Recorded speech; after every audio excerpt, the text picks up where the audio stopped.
Nice when the motor starts first thing.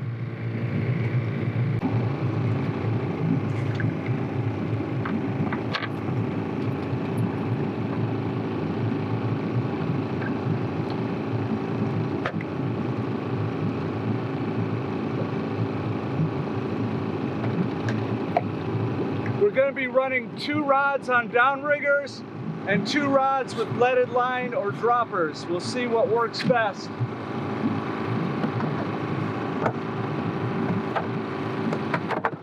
Most important formula, corn. Can't forget the corn. iTroll makes my life so easy. I can control the kicker motor throttle speed from the steering wheel. We can put it in hunt mode if we want to do that, which means you can vary the speed automatically. Really a nice product from iTroll. Alan Hanna is the local rep here in the Pacific Northwest, so check him out, ifishsolutions.com. Speaking of throttles, we're ready to get the gear in the water and catch some of those fish, so let's go fishing. Coming across from the Yale Park, we're on the far side, just across from the boat launch. I noticed a really ugly deadhead sticking out in about 10-15 feet of water. You got to be very mindful. These are reservoirs, Yale, Merwin, and Swift, and they do have a lot of debris in them from time to time. So be on the lookout and don't be running down as fast as you can to go fishing. It's not worth sinking your boat. There's some fish right there. Up in 20, 30 feet, down to 50, those arches. That's what we're looking for.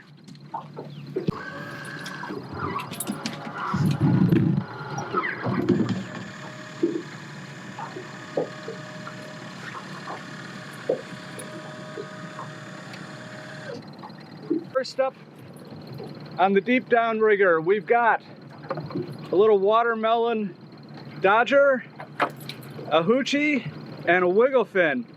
These wiggle fins are great. They impart some great action on the hoochie or whatever you got it in front of, a fly. You can set it close, which means it's gonna give more action, or you can use their little tab here, bring it up farther, which means you'll get more of a slow rotating action. I'm gonna go for the fast action this morning because these critters, these little kokanee, and they're not huge kokanee here on Yale. They're pretty aggressive though, so a little faster presentation will be fine. I don't like to put too much corn on. I put 1 piece on the inside hook, like that.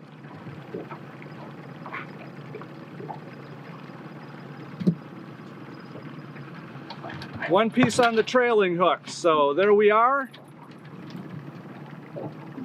We're going to drop this back about 30 feet or so. Now some fisheries, you need to go back 60, 70, 80 feet, depending on how shy the cokes are. Here on Yale, they're not very shy.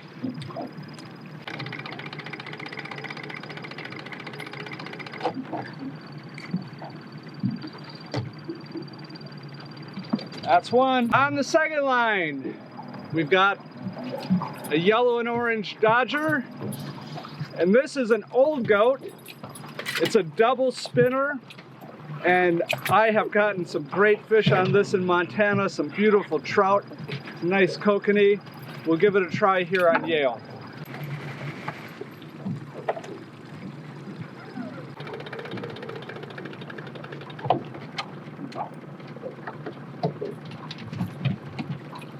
We'll run that down just to 20 feet. I like to run one color on one side, so I've got orange corn on this side. On that side, I've got pink, red, pink corn.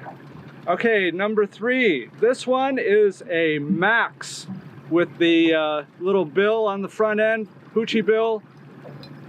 This lure puts out incredible action. I've never seen such a wiggle.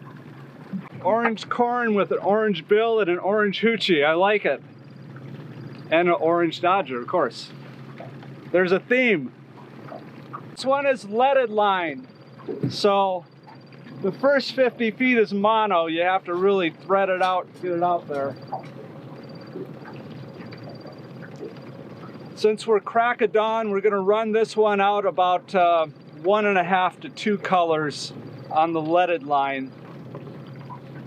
So remember, a color is about every 30 feet or so, and that's a good way to keep track and put your bait right back where you caught the fish at.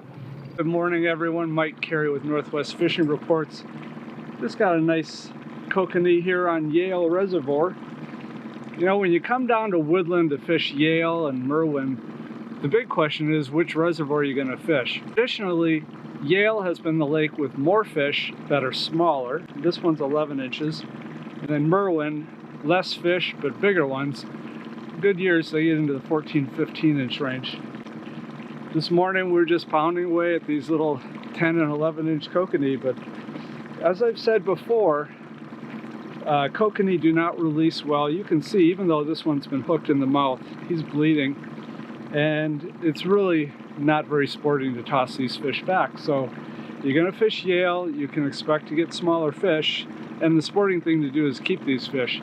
With the 10 fish limit, 20 fish total, you're going to have a lot of good eating. Smoke these guys up, put them into fettuccine, however you want to serve them up. They're really good. Stay tuned. We're going to be catching more and showing you a few techniques. You're watching Northwest Fishing Reports.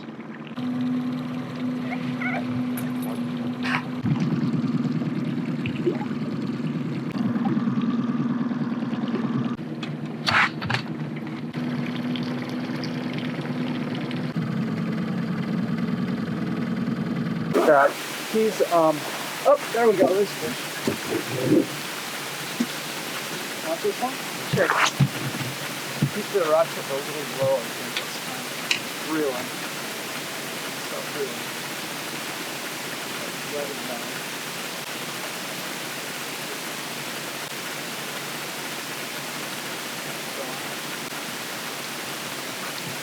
Oh, tentacle bait.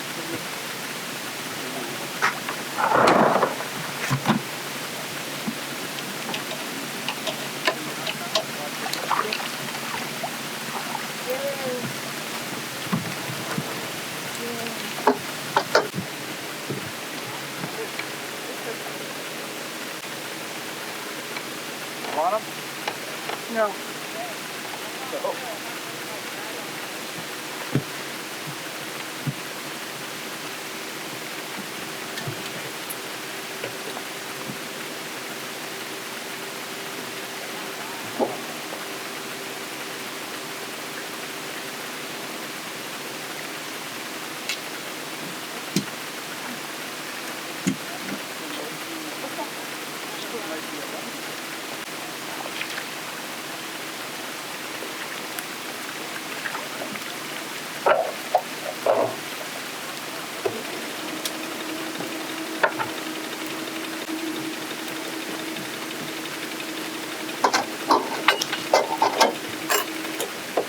11 inches.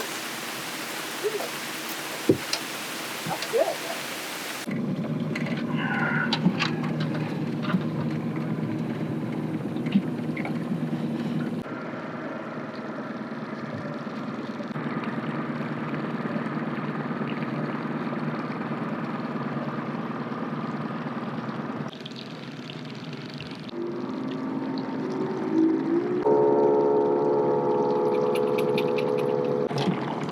He's off.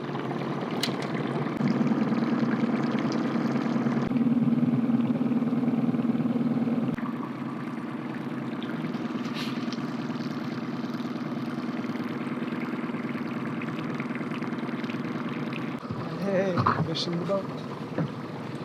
Joanne just caught this nice coke.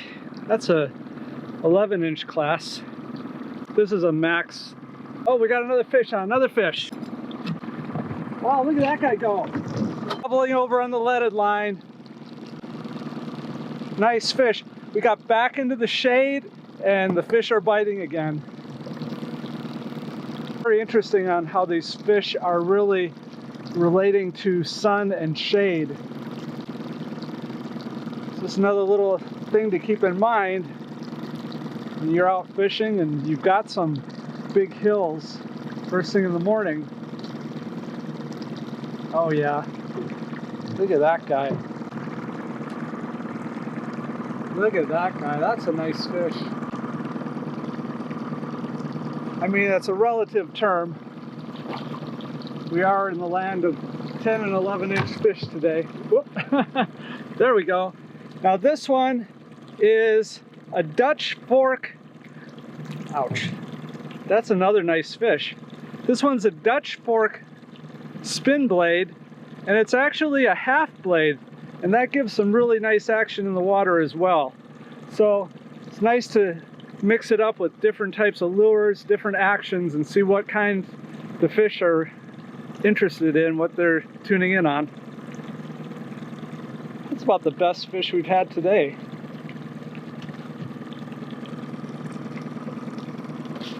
He's pushing almost 12 inches. The last couple fish have been pretty good, so we're at 13 now. We're just pounding away. What a beautiful day here on Yale. The sun has come up over the hill here. We've got less and less shade on the water, and those fish on the fish finder, they're going deeper. They're starting to spread out now. That first hour we had a lot of action. We've got halfway through to our limits. They're going to come a little harder now, but we're going to keep pounding away. Stay tuned.